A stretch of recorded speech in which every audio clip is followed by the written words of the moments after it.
vida como lector empezó desde una muy temprana edad. Aprendí a leer a la edad de los 3 años y desde que puedo pronunciar correctamente una oración compleja me enamoré de las letras. Mis padres son ávidos lectores y quisieron que yo también adoptara la costumbre. Por eso desde muy pequeño me leían historias como Willy Wonka de Roald Dahl o cuentos de autores nacionales como Julio Garmendia y su cuento ficticio. Cuando tuve la habilidad de elegir, mis padres me llevaban a la librería y ahí empezaba la búsqueda. Generalmente escogía los que tuvieran la portada más llamativa. Leí mucha ficción y cuentos, pero los autores que más me impactaron y a los cuales más tiempo les dedicaba eran Robert Fisher, El búho que no podía ulular y El caballero de la armadura oxidada fueron libros que no podía parar de leer. Me enseñaron mucho a saber sobre mis emociones y de aprender de ellas. Los hermanos Grimm. Todo lo que tenía escrito Grimm en la portada lo leía. Siempre he sido un gran fan y admirador. Aún luego de enterarme quizá un poco del trasfondo macabro que tenían algunas historias. Siempre me pareció impresionante cómo a través de tan simples historias transmitían tantos mensajes e ideas filosóficas. Dan Brown. De Dan Brown me enteré, como muchos, por la película El Código Da Vinci. Sé que no es uno de los mejores autores, pero para la mente de un niño de 7 años era como adentrarse en la misma película y estar ahí con el profesor Langdon resolviendo códigos.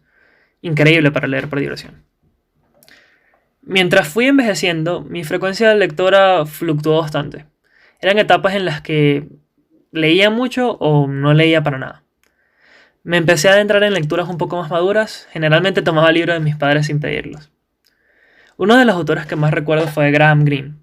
Viajes con mi tía fue un libro que me regaló muchas alegrías y aprendizaje que quizá no estaba dirigido para alguien de mi edad, pero que me dio muchísima perspectiva.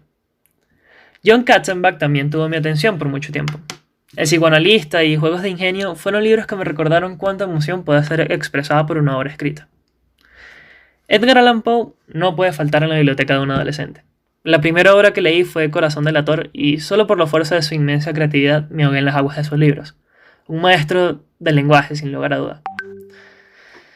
También me empezó a interesar más y más la filosofía. Cómo las personas pueden ver el mundo y experimentar el mundo y pensar cosas tan distintas me parecía fascinante. Empecé con Voltaire, dado que lo veía aparecer en todos los libros de historia de la secundaria. Cándido o El optimismo fue una lectura que me dejó perplejo. Fue y sigue siendo uno de mis libros favoritos. Simplemente brillante la forma como Voltaire expresa sus ideas y sus experiencias de una manera tan elocuente y sin necesidad de palabras complicadas ni estructuras complicadas. Kurt Vonnegut es otro autor que causó un impacto importante. Siempre leo Matadero 5 cada vez que puedo. Leer ese libro es aprender sobre la verdad, sobre la desilusión, la moralidad, mortalidad, además de ponernos a pensar sobre el libre albedrío. A Dostoyevsky lo empecé a disfrutar gracias a la recomendación de un profesor. De verdad que es un gran crítico y entendedor de la condición humana. Crimen y Castigo es un libro que todos deberían leer. En la actualidad sigo leyendo mucha filosofía, aunque a eso también hay que agregarle un poco de libros de política y opinión social. Noam Chomsky es uno de mis favoritos actualmente. Manufacturing Consent es un libro clave para entender los sistemas de dominios impuestos por los medios actualmente, y a pesar de ser escrito en los 80, sigue siendo vigente en esta edad digital. Nietzsche, y así hablaba Zaratustra, es uno de los libros que más he tenido en mis pensamientos últimamente. Lo he leído 2 veces y todavía no siento que estoy digiriendo todo lo posible. Una obra maestra. Por último, Víctor Hugo y Los Miserables.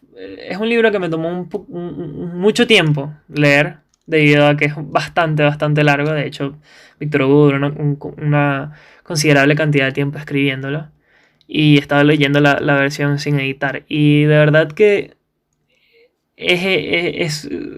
explicar Los Miserables no tiene punto. Simplemente es un libro que las personas deberían leer para saber qué es la bondad. Bueno, yo lo pongo de esa forma. Quizá haya una forma más elocuente de ponerlo. Pero bueno, esta ha sido mi biografía como lector. Espero que haya gustado y bueno, muchas gracias por su atención.